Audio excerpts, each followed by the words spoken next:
not look the way as I'm playing as we go. Oh, that was a really quick live. Hello, everybody, and That's all welcome right. to Marketing Momentum with Charles and Deborah. Hi, Hi, Charles. Deb. Hey, Deb. Hi, everybody. This wig, seriously, okay, I thought I would just do this to try it out from the purple one. It looks so different, like full figured. But Well, anyway, it worked. it's a lot of it. Yeah. It's a lot. It's got me analyzing when you watch like TV shows. I've been watching oh goodness sakes, Raholi, not Raholi. Oh, I can't even remember the name of it. It's Angela Harmon stars with Sasha Alexander. I would say Frijoles, but that's not right. I'm really butchering the show. But anyway, I was thinking, I'm curious now. I can't believe I'm thinking that this is not normally me, but it's like, is that her real hair or is that a wig? So now it's like, all right, when it's a ponytail, I think it's her real hair. Full figured hair, I think that's a wig. I think that goes on behind everybody's brain place. It's It's like time they're saving. right. It's ROI, return on investment in Yeah. Hollywood. Well, it happened to Ashley Tisdale. And no, I don't know that much. I just happen to know because we actually lived in the area where she went to school. So we'd heard all these rumors or whatever. But I think they like fried her hair accidentally. Not like it's like, oh, wow, look at you. Let's go fry your hair. But so yeah, she had to use a wig because she, poor thing, didn't have any after that. Fried her hair. Yeah, they did something in getting it ready for what show? It was one of those teeny bopper shows that I can't even remember. I think my kids probably watched it and I don't remember what it was. But Yeah. it wasn't Saved by the Bell. It was the next generation of whatever. Oh man, you just went way back now. Yeah. I know. I'm Saved by surprised I remember that one. I was like, right. and Yes. how old is? Yeah. Okay. Oh man. Yeah. Anyway, so for a topic, social trend or social media trends. Do you want to take a stab at that one? Yeah. Well, I know one thing that I'm seeing now is in my news feed is that everybody is going live. Right. That's like Like what we've going been doing for years. right on YouTube. Now they're doing it. Now it's on Facebook. And I have a lot of it's interesting because it's hard to gauge, what's really going on because I mean, you're probably like me, you have a lot of marketers in your feed, in addition to some random family members. And then there are these other people who are on there who just ended up there and they're going live too. So, you sort of think, well, it's only the marketers doing it. But then, there's this guy who I ended up being friends with. I don't know how I got to be friends with him, but he was going live from I guess still call it a disco? He was going live from the club. And I thought, oh Disco. man, Wow. I guess that's it. I don't even know what they call it. He was live from the club and he had the showed me the DJ, which I guess I wanted to see that. But so all these people exactly. It's just now everybody's going live. So Wow. And I would have thought that's something that it seems like it was almost late in coming as far as I know there were some early adopters like the Periscope and the Blab. It depends on what device you have too. I was into the Blab because I could do it on the laptop. So I really didn't, I was so lazy. I didn't get into the whole smartphone thing, whatever. yeah. In fact, I think my daughter had to get me into Snapchat because I'm like, well, why do I care? It was Snapchat. And it's still a little weird to me, right? Yeah. And but now, I mean, for example, I was at my church on Sunday, so I had my iPhone here, so I just broadcasted the thing live. And oddly, everybody's was watching this broadcast. Wow, Right? So that's what I was it's just weird. thinking. All these holy rollers out there, and it's like you got to get saved. You got to get saved. We'll just just aim it at the preacher and say, there you go, and this is fine. Exactly.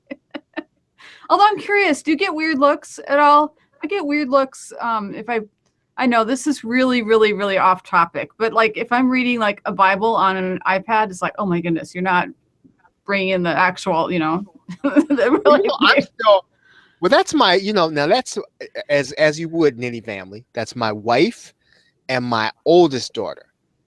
Myself and my younger daughter, we're still more traditionalist. Mhm.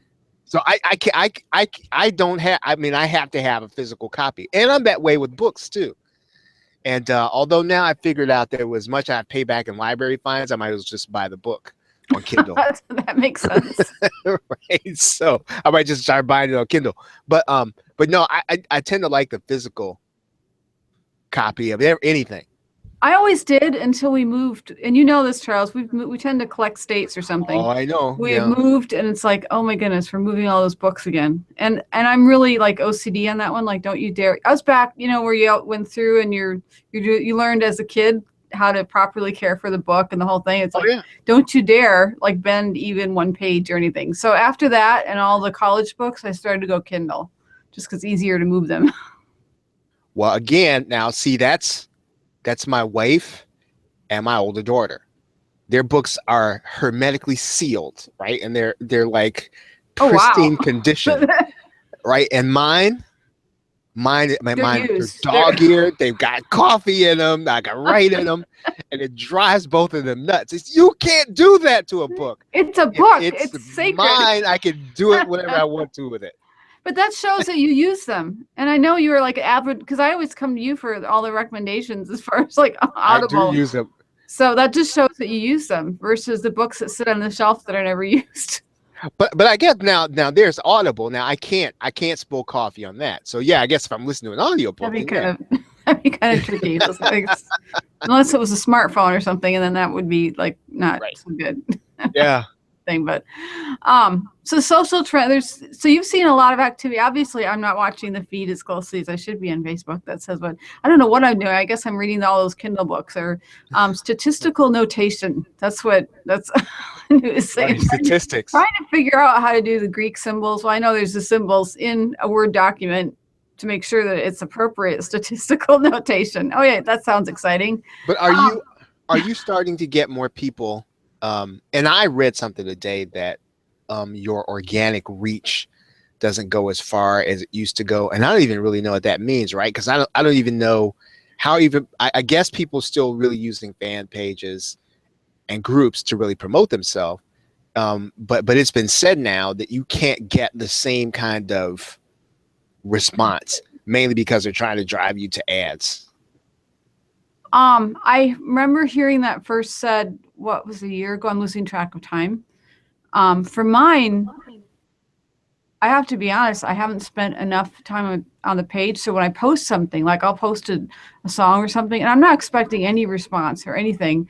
I'm just kind of randomly like, hey, I should just post this. Or like, I'm on Reverb Nation and I'm like joining some contest just because I pay enough that I can join them all free. So, hey, why not? Let's just click on this button, blah, blah, blah, whatever. Right. And then it automatically posts to my page. And all of a sudden there's this whole conversation. It's like, wow, look at this. She can sing. And all this time I'm like, okay, you like the page. You didn't know that before. So for me personally, I tend to get a lot of responses. And I don't know if it's because I don't post enough and it's like, oh, wow, there's something here. But I have heard that from other people as far as their reach. And I'm sorry, guys, I'm not looking at you in the camera. I keep looking. I've done this all the time. I'm looking at Charles, a little tiny box down here. No, I'm not calling Charles a little tiny, but no, I get it, right? Yeah. One. But you know, I don't know. You know, I was talking to my friend about this yesterday, and he's kind of, well, you know, my friend Dwayne, and so he's kind of like he likes going live these days too, and so. I'm still speculating as to whether or not it means it's going to translate into more likability means more sales. I mean, he seems to think that it is, but I said, now I don't. Have you seen that? Okay. Now my response to him was, I don't think that has to do with Facebook. I think that has to do with you. Well, it's right? Dwayne. So I mean, I'm sorry, but right. Dwayne, so is it the media? I don't listen to him because he can get like $100 out of me just like that from listening to him. So I try to avoid Dwayne. Sorry, Dwayne. Right. Yeah. So if you're not coming with that, is it gonna? So I don't know. For me, the jury's out. So I said I'm gonna watch and see what happens with him, and to see if that means everybody should be doing it. He's convinced everybody should be doing it. I'm not convinced of that, right? Because I guess you've got to. If everyone does it, it's going to lose its effect anyway.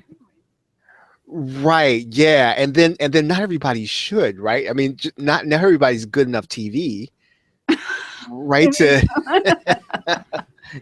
you I have know. some comments, but I wouldn't want to embarrass anyone. But let's put it this way: I really like doing this with you, Charles, because you're really good at it, and we can banter. Yeah. So I don't know. I'm gonna watch it. I'm not inclined to jump on and start doing I still do webinars, Mhm. and but I don't want to be the person that says, well, I'm not going to that new technology, that new thing. I don't want to be that person. Right, right. On the same thing though, you can be the person that ran for, what was it, Meerkat. You could be and then it Oh, was I forgot Periscope. about me. It ran over there, and then and probably all those mediums are good, right? But eventually the herd moves, Hmm. right? So the Hmm. herd goes here, the herd goes there, and then the herd goes there, and I don't know. I mean, it kind of feels like that the time has to still be spent having something to offer. That's a good point. I'm sorry, I was thinking about PLR for a minute. And I'm like, Facebook Live. I mean, there we go. Maybe that's a Oh good yeah, reason to yeah, check right on, right. that one. But that's a really good point. I was, when I was thinking about the topic and Twitter chats, and I remember way back when, um, it was like people weren't starting the Twitter chats, but they were joining in the Twitter chats. The whole idea of having a discussion, and now it's like there's a lot of Twitter chats that are being created, and it's almost like Twitter chat overload. I haven't given up on Social Cafe yet, and I kind of have a co-host on that one. We have basically a Yeah. conversation, but even I've lost. Okay, I shouldn't say this. This is a really bad thing to do in marketing, talking about your own brand and then saying. But I mean, it's different because there's different waves that go throughout, and now it seems like the thing is to start your own Twitter chat. Now I'm almost wondering if that wave is kind of past. Well, I would imagine it would be tough for me to start one, and then you know what I mean. So Hmm. if you were to say, well, Charles, you need to be doing a Twitter chat because this is how it works. When you've sort of gotten these roots and this foundation there, and there's going to be a certain amount of traffic that's going to come there just because you've been doing it and you know are good at it. Now, maybe that means then that somebody needs to find a new medium. And I had this very thought today, and I had this very thought even about Facebook in this. Um, for some people, YouTube is still a social network. Number one, number two, it still gets a lot of traffic. So even if it gets less than it did, and a lot of people are going over to wherever they go, there's still a lot of people over there, right? And so a person who is a YouTuber, I don't know if they benefit by going to do other stuff. It's like you sort of have to start to try to be better at that and try to figure out that medium and even the trends in it. Because if you leave it because everybody's doing Facebook Live, then you sort of miss working through whatever it is that you got to work through. That's easy to do. That I'm still trying to catch up in some areas because I had a rhythm that worked for me back when we were doing this before I went to Ninjas. Internet marketing Right. ninjas, in case anyone's wondering, since ninja is used for so many different things. But it's like Yeah. I lost my groove, and I've got most of it back, but it kind of changes, and it's still trying to catch up on. I had a really good groove going before we left on that one, and reinventing it and trying to make sure everything fits, and also being careful that I don't take on. That's kind of a newer thing. We're balance in life, so you don't take on everything that comes on. That's probably the biggest reason why I haven't done Facebook Live. It's not because I'm anti Facebook Live. It's because I could Right. take on too much, be up 24 hours, and then never see the family. Somewhere that had a point that related to what you just said, and I can't remember where I was going with that one. So I don't know. I'd have to as far as the whole YouTube thing, I agree with you as far as like I don't want to drop YouTube because you get that momentum going, you keep it going, and I think if I can just maintain what I'm doing and then maybe add to it, but I definitely don't want to be flitting around like a little fish out of water. Yeah, and I have not read this book, I confess, yet. As was it called, the book, The Tipping Point. I do get the concept, right? That there is a point at which you know, things kind of tip over into something good, but it sort of starts like you're kind of there's a long line of just not a lot of results and activity, but there's a consistency there, and then all of a sudden you see this spike, and it's not about the spike, it's that the person has all of this before then, right? And so it's kind of like, I guess you're always betting as to whether or not you have the next Xerox, or you have the next Kodak. Is YouTube ever going to become Kodak? I don't guess that. And so I think, you mentioned it just a minute ago, which is, momentum. And it takes a long time to either become a blogger or to become a podcaster or to become a YouTuber. And eventually, right. Yeah. And I think as the industry matures, people are starting to figure out that even if you share on all the social media, eventually you got to settle on something. It's kind of like you got to settle on blogging, and you just got to if that's just going to be the thing. It's not you can't do all the other stuff. It's just that you can't do all the other stuff and have a life. Sleep, Right. Or you got to pay a bunch of people to do it, which exactly. Yeah. And that's what I've seen with, like, for instance, Twitter chats. I don't mean to keep going back to Twitter chats. It just have to be something that I've been in for a while. Yeah.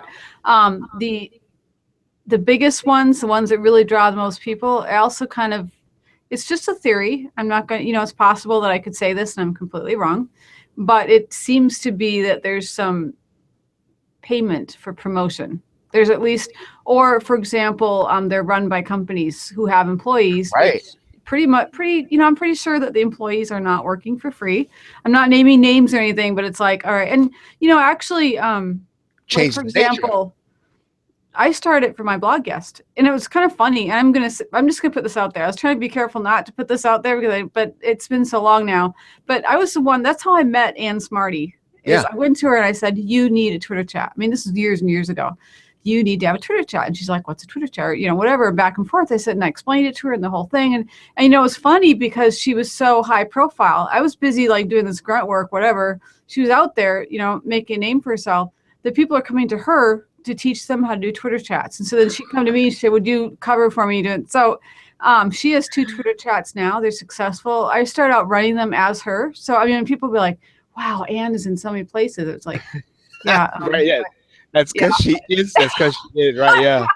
So, Ann, I love you. If you listen to this, I love you. On so many of interviews, you are a dynamic and wonderful person. But it's just a matter of fact. I've got several friends that have virtual assistants. I'm kind of teetering on that one.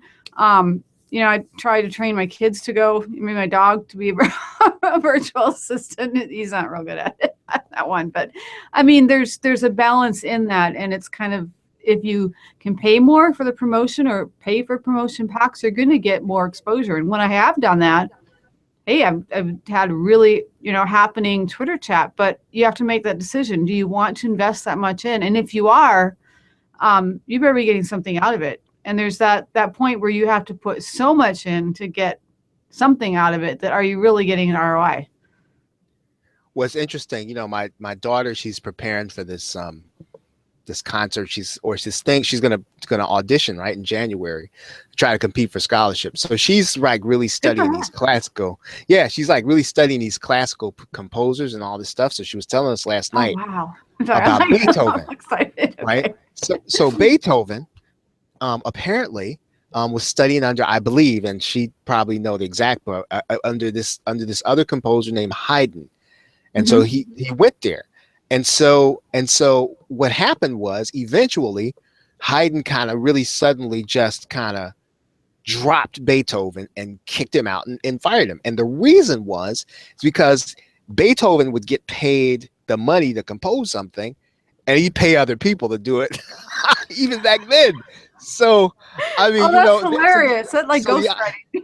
Yeah. So it's not a new thing, right? It's kind of like, I didn't even know that. That's interesting. Right. But then, I guess then there's a tug. So why would Haydn not celebrate that? Well, because at some level, right, if it's supposed to be authentically from Beethoven, then that's a problem. And so for some people who are going to come to a Twitter chat, I'm guessing if they knew, right, that you had two people, they'd kind of be like, I don't think I want to do that, right? If they knew. Mm-hmm. And so I guess there's this thing where if you know, some people will like it because they get the response and they just want the feedback. And other people, it's like the whole vibe for them is different if they know.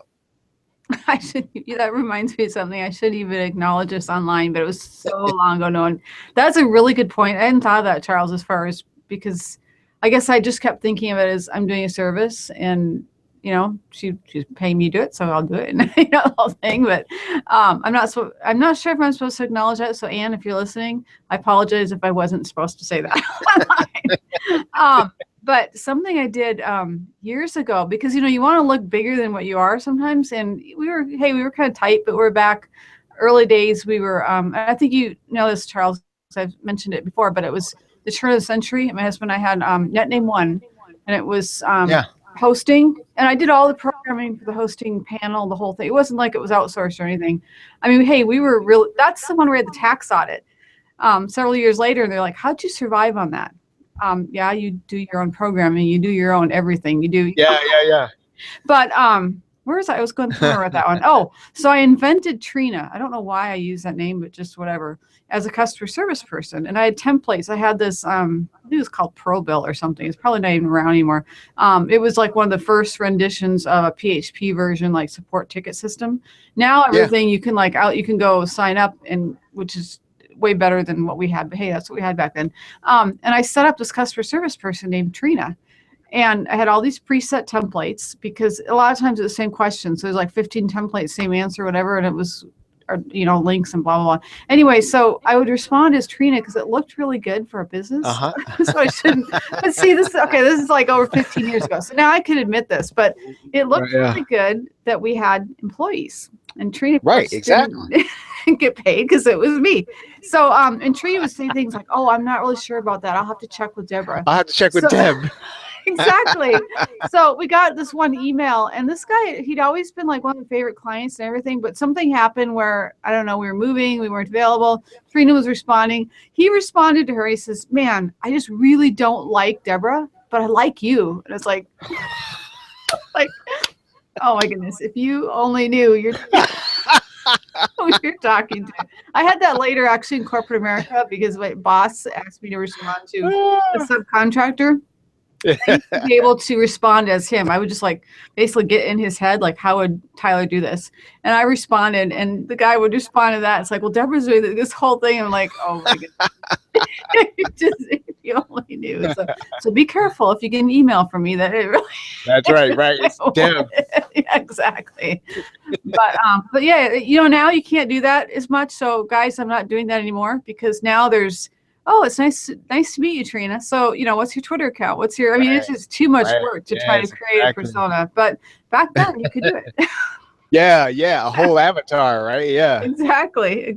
So, I don't know where that was. I keep losing track of where we're going as far as social trends. But hey, that was a trend. I'm sure other companies are trying that. But it gives you a clue, and maybe part of it is because it would be more difficult to create a non-existent person. Maybe you can do it as a blogger. Like I do have one that's like a trend spotter that might be a blog, like a guest blog that wants to remain anonymous. So it's kind of like conglomerate of different bloggers or whatever. And it's just easier than saying guest blogger. I call them trend spotter or whatever. But otherwise you can't have these fake people. But you had a really good point on that one as far as Beethoven. Because like even this past week, I had one of my articles. I think I'm not supposed to acknowledge this. I'm telling so many secrets. I should call this. Right. It went on Huffington Post, and I'm over here like, oh, that's my. I was just like, I basically ghost wrote it, so I don't have any rights to it. But I'm like, but this guy's getting credit for my awesome article. I wrote that, you know. And I'm thinking when you say Beethoven, it's like some other person wrote it. It's like, I mean, why are we judging Milli Vanilli if we're gonna? Right, exactly. Yeah. That's the world. Well, yeah. And so it went crazy on the Huffington Post. I haven't gone back. I looked at it just the day that it I went. I wouldn't want to haven't. see it either, right? No, I wouldn't want to I see wouldn't it. want to know because I was just, and it was supposed to be on Entrepreneur. It was scheduled for Entrepreneur, so I was just working. I was contacting different people, like, who do you know? I was doing the whole angle thing to get on Entrepreneur, and meanwhile, I don't know, the publisher, the client, whatever, somebody got a hold of someone else, so it went live before I wasn't done doing my thing for Entrepreneur. But I'm like, Yeah. no, there's something wrong when it's like everybody wants my writing, but it's being posted as other people. And you did not hear me. I hope nobody watches this episode. Yeah. Yeah. Well, Yeah, but I mean, man, yeah, but that is the way of things, right? I mean, it is. I mean, probably just about. I mean, a number of books that we're probably reading, right, are not written by the person that actually whose name is on it. Could be. I mean, I did ghostwriting for a little while for business owners, so um, it's just the way of things, right? I mean, I guess you could you could be on the factory line. I mean, it's hard. It's easier than work, I guess. Sometimes, maybe it's not. I Working on think the factory it line. makes sense. Well, yeah, well, it almost is a factory line as far as the process and how quickly you have to process these. I guess I don't have an issue with it anymore. Well, other than I would like credit, but that one's, hey, I signed up for it, so that's my own fault. But except for, talking at the end of last week as far as academia, that one's tricky. I was thinking about that a lot over the past week. If you hire someone to write your exam paper or your article, it's like, should you get the degree? Because do you really know the stuff? If somebody's saying, hey, Dr. So-and-so, come in here and talk on this, and they have no idea because they never even researched it. Right. Yeah, So no. That one's still, the whole academic honesty and stuff, that one's still a tough one. Well, I think it is tough. I mean, my wife used to work for an engineering firm, and one of her friends said it would be easier to let a building fall down than to go back and to admit that the plans are wrong. But I mean, but if you sort of don't necessarily even know what it takes to fix it, right? Because you didn't. Oh, that's scary. Go through the process.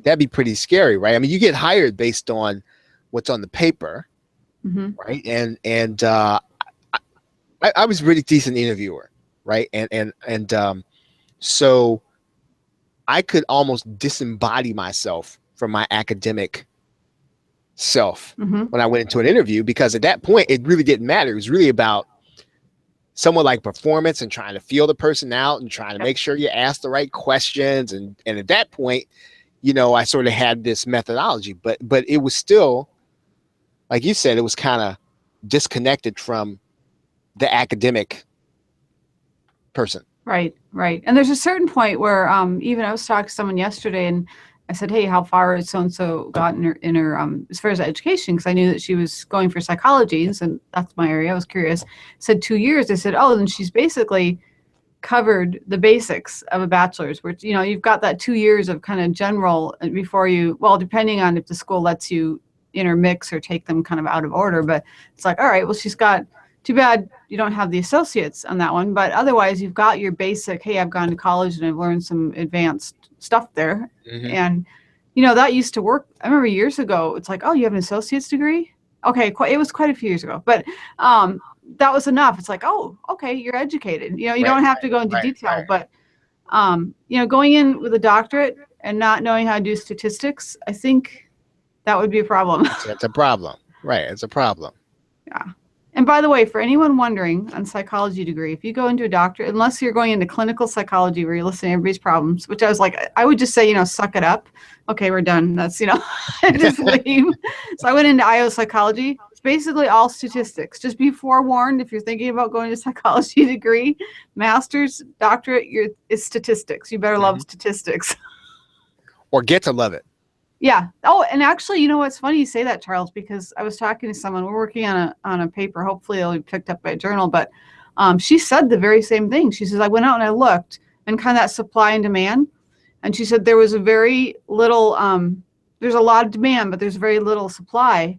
And she says, I decided it didn't matter whether I like statistics or not. I was going to learn to love statistics because then I could make a lot of money. That's right. Yeah.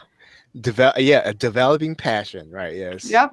Yep, exactly. So, well, this has been interesting all over the place. I still feel like I need to name it Deborah Reveals All and no. Confidential. MM Confidential. Yeah. Exactly. It's a good one. But good discussion on social trends. Maybe some feedback from viewers on what they think about Facebook Live and where that's going. Yeah, and if you're going live, yeah. Yeah, exactly. I'm not right now. Right now, I'm trying to get this wig off. That's the next thing on my list of things to do. But, well, thanks, Charles. Thanks, everybody. Thanks, Deb. And see you all same time, same place next week on Marketing Momentum with Charles and Deborah. There we go.